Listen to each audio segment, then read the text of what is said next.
gente. Meu Deus do céu. Vamos embora, gente. Vamos sair daqui. Chuva forte, deslizamentos, desabamentos, quedas de muros e árvores. Rios de lama arrastando carros pelas ruas. Casas destruídas, ferro retorcido. Pessoas desesperadas lidando com escombros para encontrar parentes soterrados, trabalhando junto com as equipes de resgate. Famílias desalojadas e desabrigadas. Dezenas de mortos e um número de desaparecidos ainda sendo computado. Petrópolis, uma cidade de 300 mil habitantes fundada no século XIX pelo imperador Dom Pedro II na região serrana do Rio de Janeiro, é palco de uma nova tragédia brasileira. E os relatos de quem vive essa tragédia são marcantes. Eu sou o Conrado Corsaletti e este aqui é o Durma Com Essa, o podcast de notícias do Nexo.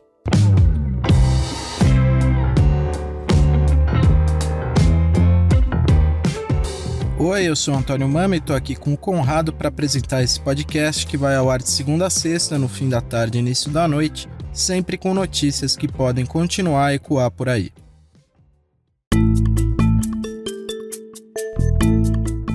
Quarta-feira, 16 de fevereiro de 2022.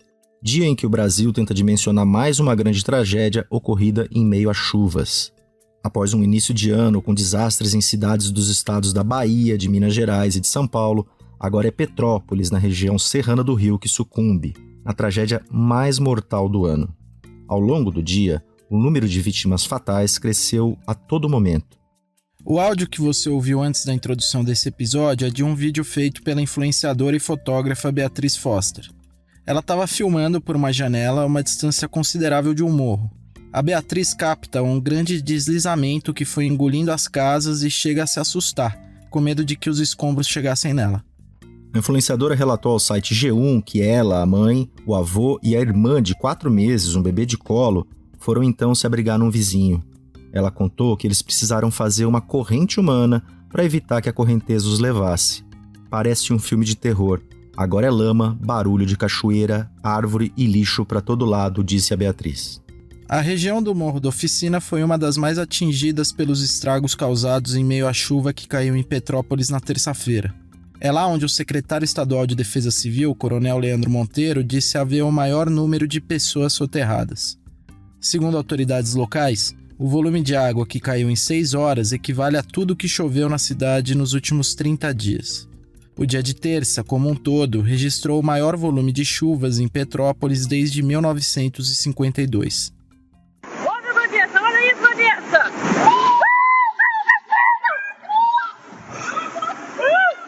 Vanessa, dormiu, Vanessa!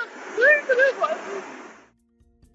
Esse áudio que você acaba de ouvir é de outro trecho do vídeo feito pela Beatriz, um vídeo que mostra um carro sendo levado a toda velocidade por uma rua que virou um rio de corredeiras em Petrópolis. Isso aconteceu antes dela abandonar a casa, com medo de ser atingida pelos deslizamentos. As chuvas não devem parar nos próximos dias, e durante a pequena trégua desta quarta, sobreviventes desesperados estavam atrás de parentes e conhecidos desaparecidos. A TV Globo entrevistou uma mulher que usava uma enxada para tirar lama de uma construção completamente destruída.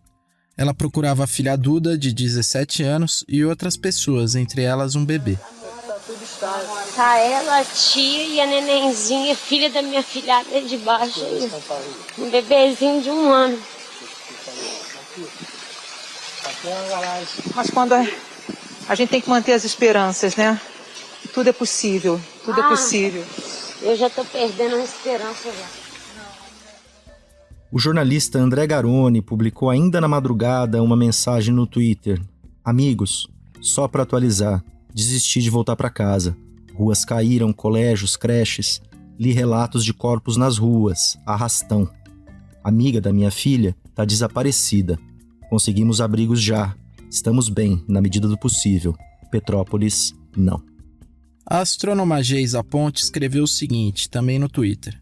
Saímos de casa já com a água no peito. O muro desabou. Saímos porque já estávamos correndo risco de vida e perdemos tudo dentro de casa. Roupas, tudo. A água ainda não baixou. Não sabemos o que vai dar para salvar. A moradora Natália Goulart contou à TV Globo pela manhã que conseguiu falar por telefone com a tia Milena, presa entre os escombros em um desabamento na cidade.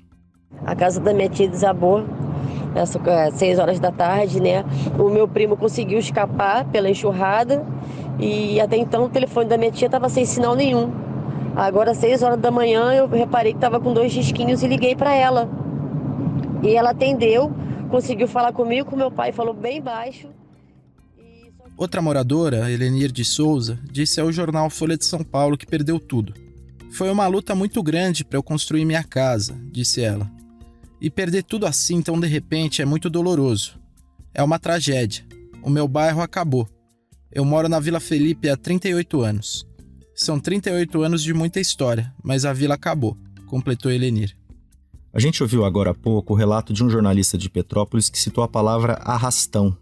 Sim, no meio da tragédia humana com dezenas de mortos, várias pessoas fizeram relatos de arrastões, grupos de pessoas roubando as outras durante a chuva. Eu não vou embora, não. É arrastão.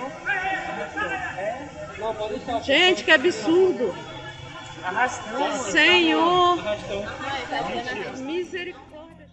Aí o áudio de um vídeo que registrou arrastões no centro histórico de Petrópolis.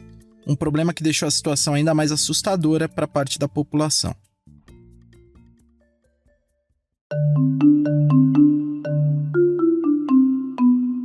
O governador Cláudio Castro se dirigiu ao local e descreveu a situação como uma cena de guerra. Os alarmes da Defesa Civil tocaram antes da chuva, mas especialistas acreditam que a reação das autoridades não foi suficiente. Já se sabia desde segunda que as chuvas fortes viriam. Um alerta de possíveis deslizamentos foi dado pelo Centro Nacional de Monitoramento e Alerta de Desastres Naturais. Para Paulo Artacho, professor titular do Instituto de Física da USP, a cidade deveria ter sido evacuada, segundo ele disse ao jornal Folha de São Paulo. Há ainda o agravante de que a região é sabidamente uma região de risco. Foi na Serra Fluminense que em 2011 aconteceu uma das piores tragédias em meio às chuvas do Brasil. Naquele ano, mais de 900 pessoas morreram em cidades dessa área do Rio, pelo menos 70 delas só em Petrópolis. Cerca de 35 mil pessoas ficaram desabrigadas. O que ocorreu lá em 2011 trouxe alguns avanços na maneira como as autoridades lidam com situações extremas. Os próprios alertas do Centro Nacional de Monitoramento e as sirenes vieram depois daquele desastre. Mas como a gente viu agora em Petrópolis, essas medidas são de fato insuficientes. Sobre a tragédia de terça-feira, o governador Cláudio Castro afirmou que as sirenes funcionaram perfeitamente. Abre aspas para ele. A tragédia não foi maior porque as sirenes funcionaram, mas foi uma tragédia de uma hora para outra, com uma quantidade de chuva raramente vista.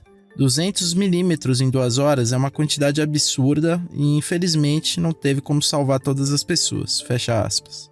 Os trabalhos de busca continuam. Há dificuldade de acesso em alguns locais. Centenas de pessoas estão sendo acolhidas em escolas públicas da cidade. No momento em que eu estou gravando esse trecho do podcast, às 16 horas e 37 minutos de quarta-feira, o número de mortes em Petrópolis se aproximava de 70.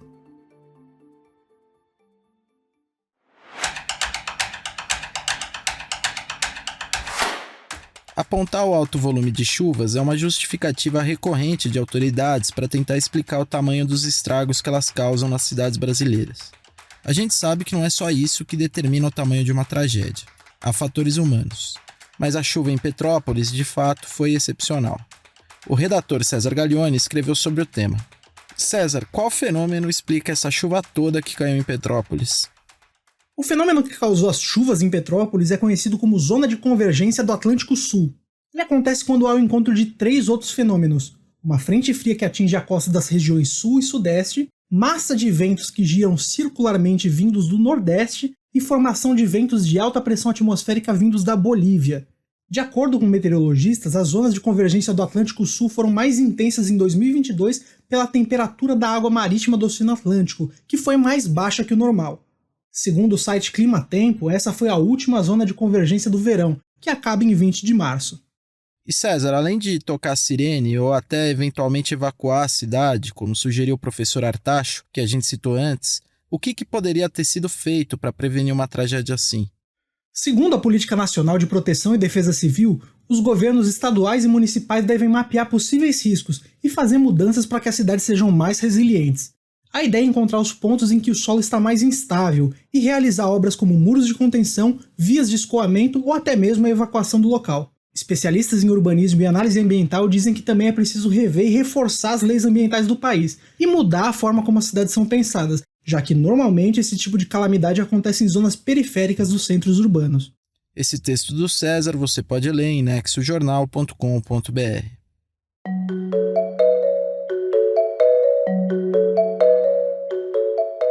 O futuro presidente do Tribunal Superior Eleitoral, Edson Fachin, que vai ocupar esse cargo agora entre o fim de fevereiro e agosto, disse essa semana que o Brasil está em alerta contra possíveis ataques de hackers neste ano de 2022.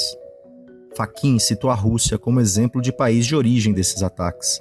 A menção foi feita no momento em que o presidente Jair Bolsonaro visitava o presidente russo, Vladimir Putin, em Moscou. Bolsonaro, aliás, nega que tenha tratado de questões de cibersegurança com o Putin. A gente tratou dos temores do Fachin no episódio anterior do Durma Com Essa. E agora, o repórter João Paulo Charlot foi resgatar o histórico dessa expertise russa em cyberataques. Ouça seu comentário. Olá, ouvinte. Olá, amigos do Durma Com Essa. A Rússia é o país responsável pelo maior número de ataques hackers contra governos e empresas de todo o mundo. Os governos dos Estados Unidos e dos países membros da União Europeia já acusaram claramente e frontalmente o presidente russo Vladimir Putin por isso. Agora foi a vez de a Justiça Eleitoral brasileira expressar o mesmo tipo de preocupação. Um estudo publicado pela Unidade de Segurança da Microsoft apontou Moscou como local de origem de 58% de todos os ataques cibernéticos contra empresas e órgãos do governo americano entre 2020 e 2021. Depois vinham Coreia do Norte, Irã e China. Esses 4 países têm em comum o pouco apreço pela democracia, para dizer o mínimo. A diferença entre eles é que, no caso da Coreia do Norte, da China e do Irã, os ataques hackers a empresas e governos estrangeiros são fortemente controlados e orientados pelo Estado. Na Rússia também há hackers ligados a serviços de inteligência do governo. Mas o que prevalece, no entanto, são ações de indivíduos e de grupos autônomos que crescem e florescem sob a sombra de uma enorme leniência oficial. Dessa forma, Putin consegue se esquivar das acusações de que seu governo está por trás dessas ações. Quando muito, ele pode dizer que não consegue coibir os responsáveis. A coisa dos hackers é parte de uma cultura underground amplamente disseminada na Rússia. Nos anos 80, jovens estudantes eram estimulados por seus professores a tentar furar sistemas de segurança estrangeiros. Nos anos 90, muitos desses jovens começaram a ser procurados e recrutados por agências ligadas ao governo em Moscou.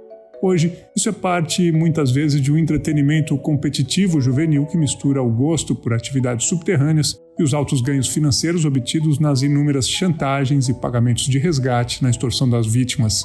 A cultura hacker na Rússia pode ser juvenil, pode ser underground, mas não tem nada de inocente. Essas ações vêm tumultuando o ambiente político e sabotando o processo eleitoral em diversos países ocidentais, como, aliás, nós já vimos os Estados Unidos fazerem de forma analógica com todas as ditaduras latino-americanas que Washington apoiou no passado. O que Fachin teme agora é que as ações de sabotagem cheguem com força nas eleições brasileiras de 2022.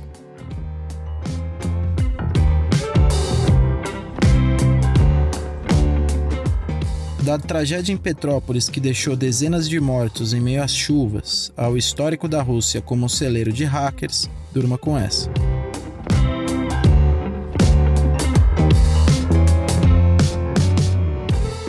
Com roteiro de Conrado Corsaletti, produção de Antônio Mami, participações de César Gaglione, João Paulo Charlot e edição de áudio de Roberto Soares, termina aqui mais um Durma Com Essa.